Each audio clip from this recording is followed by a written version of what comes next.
Welcome to Seed World 360. At Southern Seed in Manitoba, farming isn't just a business, it's a bond. For Andrew Eyre and his son Jake, honesty, integrity, and trust are the roots of everything they do. Across generations, they've built a reputation for quality, transparency, and innovation, all while navigating the challenges of change together. In this conversation, we get a rare look inside their father-son partnership, where tradition meets technology, and where the future of seed is shaped by listening, learning, and leading as a family. Welcome to this episode of The Family Line. Jake, Andrew, thank you for being with me here in Victoria for the CSGA meeting. How are you today, sir? Wonderful. Well, you, Jay? Peachy. So we're going to do sort of a fun generational father-son type thing here. I'm going to ask you some questions here and kind of see what you each think. Don't be afraid to disagree with each other. That's part of being father-son operation, right?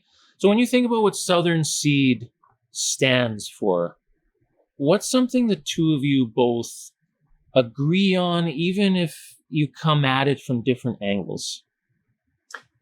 Well, for me, it's always been honesty and integrity, and that's what's important. It's something I've created over the years, and I stand behind what I produce and grow, and I grow the same as I sell to my customers. And for me, that's what it's all about. It's just open book, honesty, and integrity.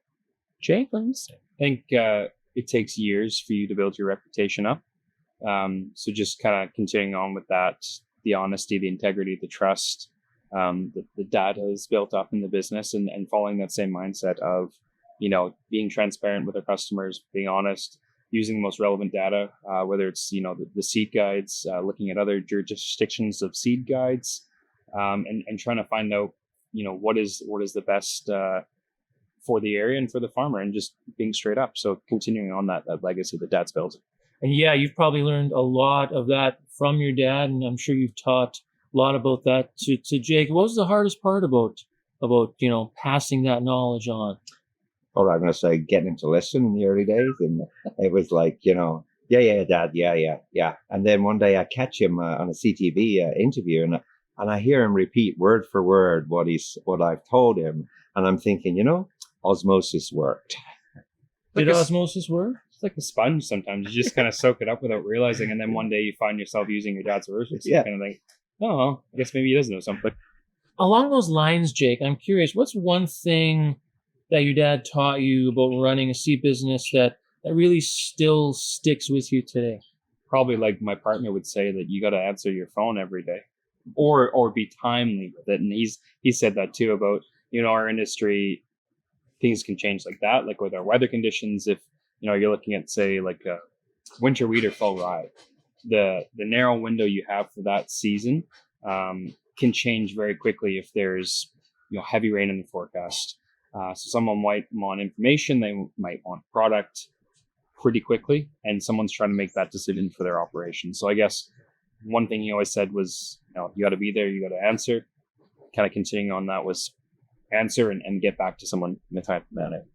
So Andrew, us older gentlemen, sometimes we think we got all the wisdom, we don't have anything left to learn, but of course we always do. What's one thing you've learned from your son?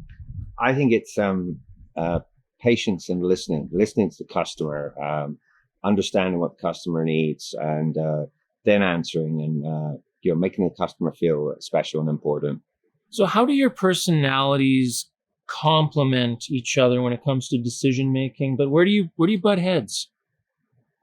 I think we both take into consideration what's best for the family, for the farm, when we're making a decision. Complement each other of coming at things from different angles. So maybe there's something I don't see that he sees, or vice versa. So we complement each other that way, and we take our time to make a decision. It's not one person is making the decision. It's a group effort, whether it's, myself, my sister, my mom. We sit down and we make the best decision we can at the time. Regards to butting heads, there's definitely a learning curve at the start. Like I have to respect everything that's been built up and everything that they've gone through. Moving overseas from a new country to Canada to start with, and then, getting the business going. Maybe initially I came at it from a perspective of probably wanting to change too much, where it's incremental changes and, slowly uptaking. And, now we're at the stage where one of the initial, I'm going to say, sticking points was technology. Whereas now I think he's more into it than me. Like, he's the one that's on his iPad or on his phone, looking at the apps, looking at the data, embracing kind of new ideas in tech and how can it make our lives easier, more efficient, and what value can that provide to our customers. What about you, Andy? Yeah, I would second all those things that Jake said. Some of the maybe button heads for me might have been initially was on the frustration in trying to guide Jake, to hold him from not making mistakes because he wanted to try something new. It's like, I've tried that. It's like you can't reinvent the wheel, but that was the most difficult period to adjust to. Whereas now I'll make a suggestion and bounce it off him, and it's a yes, no, and then we move on to the next decision. We're yes, no's. We never just like waver. It's like, should we rent that land? No, it's crap land. Okay, should we rent that land? Yeah, it's good land. We make quick decisions because we have to. We have too much going on. So now, Jake, you talked earlier about, maybe there was a point where maybe you wanted to change things too fast. And I'm curious, how do you balance tradition with innovation? I mean, what's something old school that you'll never change and something new that you're really excited about? So I think old school that'll never change is, the 120 plus years that CSJ has. That blue tag, the history behind it, understanding the importance of just how tried and true our system is. The fact that we can now produce a QR code for our seed lot, and you can tell the whole story with that. You can trace it right back to the field and the history that goes with that. And then something new that I'm excited about is, seeing where we go digitally. I talked about, QR code for our crop certificates, traceability. I think that's we've talked about this for a few years, but I think the market will dictate that traceability aspect, not just, selling to our seed customers, but on the global scale, but how we have a product where you can trace it right back to the breeder seed. And I think that's something that going forward, we're really going to lean into and embrace with all our technology and give that story to the general public, and that they have that trust in the science in their food. Yeah, that for me, seed will always be seed. Doesn't matter where you plant seed in the world, it's the same. The process is the same. But we do have this technology available now, particularly as Jake mentioned, the QRL code. And I'd like to take it further to expand on that. So when our growers purchase the seed, they scan that code and it gives them the seeding recommendations for their fields. Before I let you go, you've weathered some pretty tough seasons together, and you've celebrated really good ones as well. What keeps you going as farmers, business partners, and as family? I'll start with you, Andy. Well, for me, and my dad said this a long time ago, he said, because Andrew said it's in your blood.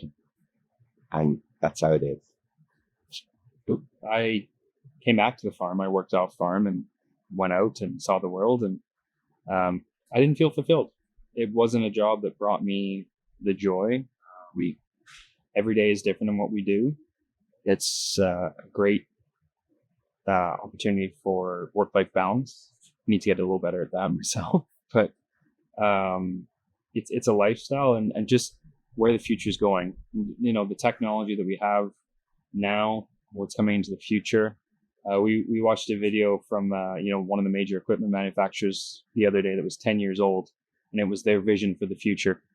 And all but one of these items in that video was now a reality. So it just goes to show our sector is innovating without being forced to. It's just the nature of agriculture. You innovate, continue on.